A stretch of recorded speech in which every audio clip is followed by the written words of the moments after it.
Desde la perspectiva que yo te puedo hablar del uso social de los medios sería más bien desde el uso de cómo concebimos nosotros los programas televisivos o todo lo que sería la televisión como productos culturales.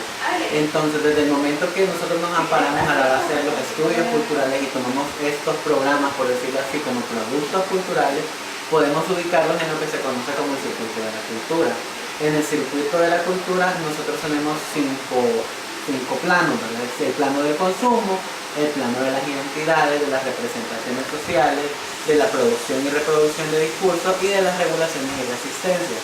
Entonces, cuando vos tomás un programa de televisión, por ejemplo, como artefacto cultural, venís vos y te fijas en las representaciones que este programa presenta, del narcotraficante, etc.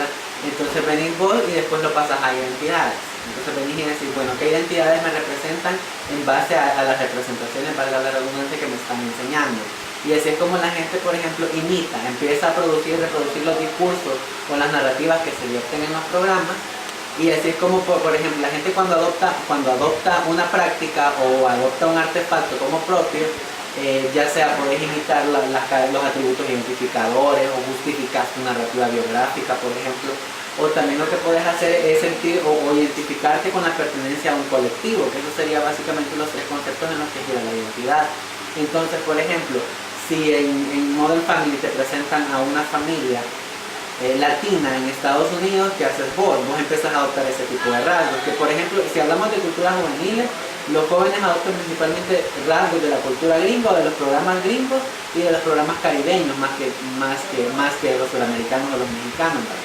Porque los mexicanos y los suramericanos serían más para esta rama de novelas, que son más consumidoras las mamás, por ejemplo, que la gente tiene un estereotipo. Pero si hablamos de culturas juveniles, por ejemplo, vos ves que aquí los bichos, si no andan vestidos como que son One Direction o Justin Bieber, andan vestidos como reggaetoneros. Y esas son como las dos grandes influencias de identidades que están conformando los medios, de lo que se pasa en la televisión, en la radio y en el internet. Y a la gente, al ver la representación del chico cool, por ejemplo, de la bicha bonita, ya empiezan a imitarlas y van generando las identidades en la gente que consume los medios, o que consume la cultura por medio de los medios. Y vas presentando las regulaciones. Por ejemplo, acá por ejemplo no vas a ver mucha gente con el pelo pintado de verde, pero en otros países sí. Entonces esa, por ejemplo, es una resistencia que la gente pone para no terminar de adaptar, o sea, para no terminar de parecer gringos o para no terminar de parecer caribeños, por ejemplo. Tener identidades como las que nos presentan ahí, pero a la vez hay regulaciones y resistencias que permiten que esta adopción de nuevas identidades, de nuevas representaciones o de nuevas formas de consumo sea adoptada por completo. Entonces ahí es como podemos decir que los salvadoreños no tenemos identidad, por ejemplo, dice la gente, porque tenemos de todo un poco. Y eso, o sea, la identidad del salvadoreño es eso, consumida de muchas identidades. Entonces no podemos, desde un estudio cultural, no podemos partir del hecho de que el salvadoreño no tiene identidad, sino que su identidad está conformada por la adopción o por la pertenencia a pluralidad y consumo de otras culturas.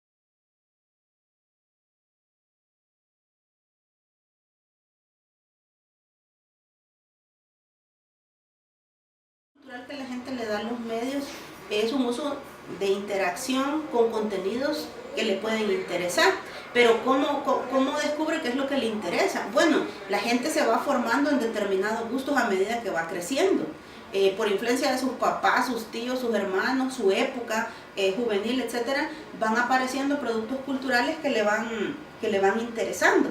Entonces te platicaba yo ahorita que, por ejemplo, si tú quieres estudiar, por ejemplo, la influencia que Madonna tuvo en la moda en los años 80, podés empezar a ver videos en YouTube y vas a ver que todas las fanáticas de ella en los primeros conciertos están vestidas como ella. O te decía también que si querés analizar cuál es la influencia de, de James Bond o de las películas de espías, que él es el más famoso, en la publicidad comercial dirigida a hombres, podés comparar esas películas con anuncios de desodorantes, anuncios de carros, anuncios de lentes, anuncios de relojes, anuncios de bebidas alcohólicas, etc. Entonces vas a hallar esa similitud. La televisión está organizada en diferentes tipos de ¿cómo podríamos decir? Está sectorizada en diferentes tipos de tópicos o de géneros. Ahora, con el género hay que tener cuidado porque también esa sectorización obedece a género masculino y a género femenino, ¿verdad? Entonces hay programas para hombres, programas para mujeres.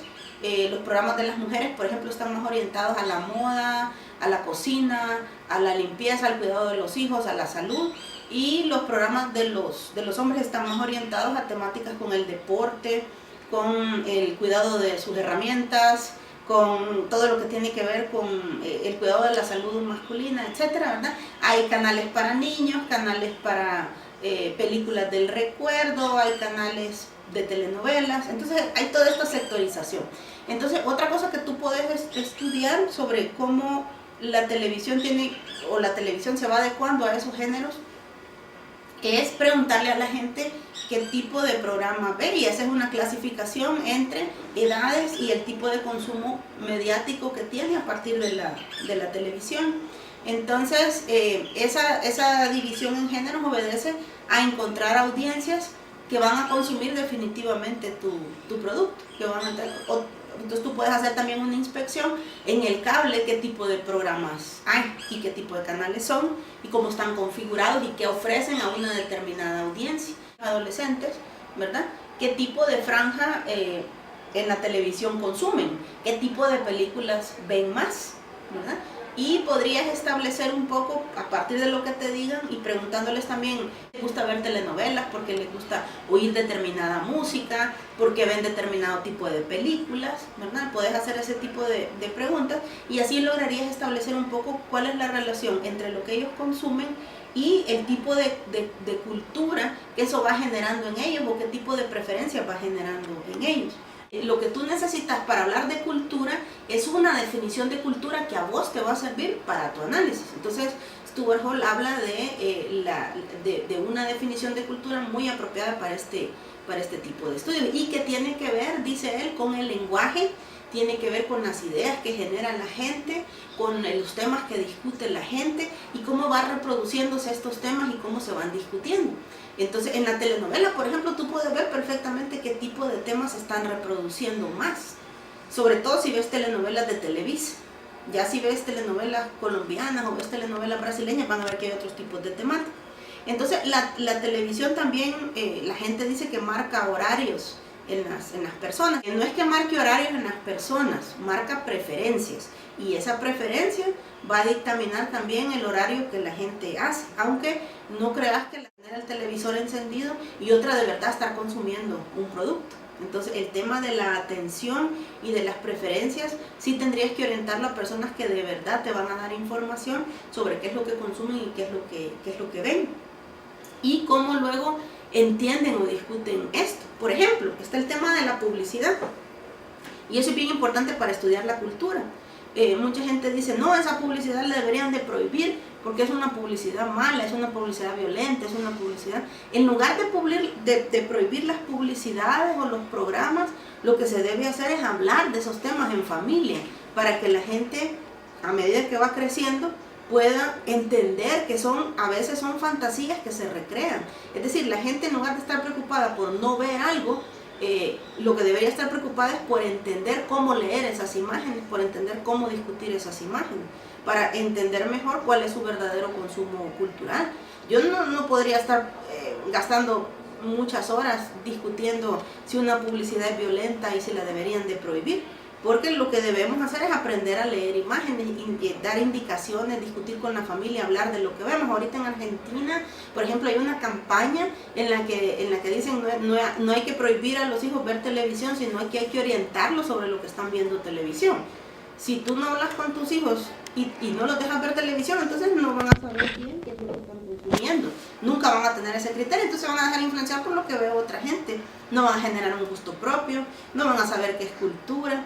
Y eso lo tenés que tener bien en cuenta porque no estamos hablando de una definición de alta cultura. Estamos hablando de una cultura, como tú decías al inicio, que es cotidiana, que tiene interacción diaria con la gente. Entonces, esa es otra situación que podrías verificar un poco con álbumes actuales también, si querés, no lo tienes que hacer con álbumes del pasado. Entonces, esa sería la opinión que yo tengo en torno a por qué hay unos horarios marcados también en la televisión. Los niños tienen su momento que ven televisión y lo conocen, saben a qué hora dan eso y saben a qué hora sus papás les permiten ver eso. Y la gente mayor también busca horarios que se ajusten a su tiempo libre también. Entonces ahí podrías ir preguntando tú qué tipo de, para verificar en la realidad, porque una cosa es mi opinión y otra cosa qué te dice la gente. Podrías preguntarle a la gente si tiene algún tipo de programa que marque su horario personal diario y por qué ese programa marca ese horario, y te van a hablar acerca de su momento de descanso, te van a hablar acerca de su momento familiar o te van a hablar acerca de que le ayuda a olvidarse de los problemas que tiene. Entonces, pero tú lo tendrías que verificar, ¿verdad? Pero un estudio sencillo sería ese, comparar qué influencia tienen determinados productos culturales en otros productos culturales, que fue lo que yo hice. Nada más que yo le añadí el elemento de también qué tipo de influencia pueden tener en el vestir de las personas que consumieron esos determinados productos culturales.